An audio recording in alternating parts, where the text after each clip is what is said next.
Viral point के मुअज़्ज़ज़ नाज़रीन अस्सलाम वालेकुम। लीडर और ब्रोकर में क्या फ़र्क होता है वो आप इस वीडियो में बड़े ज़बरदस्त तरीके से समझ जाएंगे कि किस तरह एक लीडर ख़तरात होने के बावजूद डट जाता है और वहाँ पर एक बनिया या कारोबारी तबका फ़वाइद के लिए डट जाता है और फ़वाइद मिल जाएं तो अपने नज़रियात को दफन कर देता है। उमर अयूब खान, इमरान खान का एक सिपाही, उसके वालिद का इंतकाल हो जाता है तो आज उनकी नमाज जनाजा होती है। पूरी दुनिया जानती है कि इस वक्त तहरीक इंसाफ का कारकुन जो है वो भी इतनी आज़ादी के साथ नहीं घूम सकता।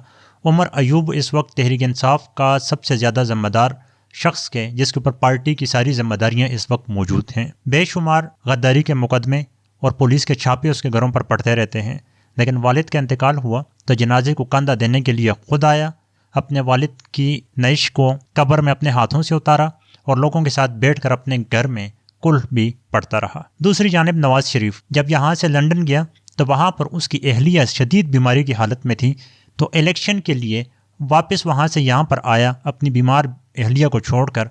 यहाँ पर यह कहा जी कि मैं मुल्क के लिए आया हूँ, मुल्क के लिए नहीं, इलेक्शन के लिए आया था। इलेक्शन में शिकस्त हुई तो यहाँ से फिर दुम दबाकर भाग गया, अपनी बेटी को छोड़कर, अपने वर्कर को छोड़कर। फिर वहाँ पर इसकी वालदा का इंतकाल होता है तो फिर अपनी वालदा को ताबूत में डालकर वहाँ से भिजवा देता है, लेकिन यहाँ नहीं आता अपनी माँ को अपने हाथों से कब्र मुबारक में उतारने के लिए। और फिर जब अब इलेक्शन आया है तो फिर दोबारा पहुँच के और पाकिस्तानी अवाम को बता रहा है जी शेर आया, शेर नहीं आया। इलेक्शन के लिए ये कब्र से उठकर आ जाएं लंदन तो ये पास ही पाया जाता है। ये फ़र्क है इमरान खान की सियासत में और नवाज शरीफ की सियासत में। आज इमरान खान फ़र्ज़ करें लंदन भाग जाता है तो पीछे क्या ज़रूरत है तहरीक इंसाफ के वर्कर को या तहरीक इंसाफ के कारकुनान को या उनके लीडरान को जो इदारों के साथ सर टकराते रहें या जालिमों के साथ सर टकराते रहें।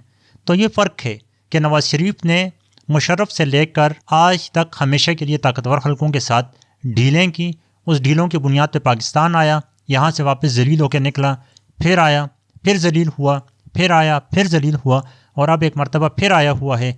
और ये लिख के रख लें कि बहुत हुआ तो साल, साल ना हुआ तो 2, ये फिर इसी तरह जलील होगा और फिर आपको यहाँ से भागते हुए नज़र आएगा। बाकी आप इस बारे में क्या राय रखेंगे कि क्या वाकई नवाज शरीफ को आप लीडर समझते हैं या फिर वो एक बनिया है जो सिर्फ और सिर्फ अपने ख़ानदान के कारोबारों को ऊपर ले जाना जानता है और पाकिस्तान को हमेशा नीचे धकेलने में किरदार अदा करता है।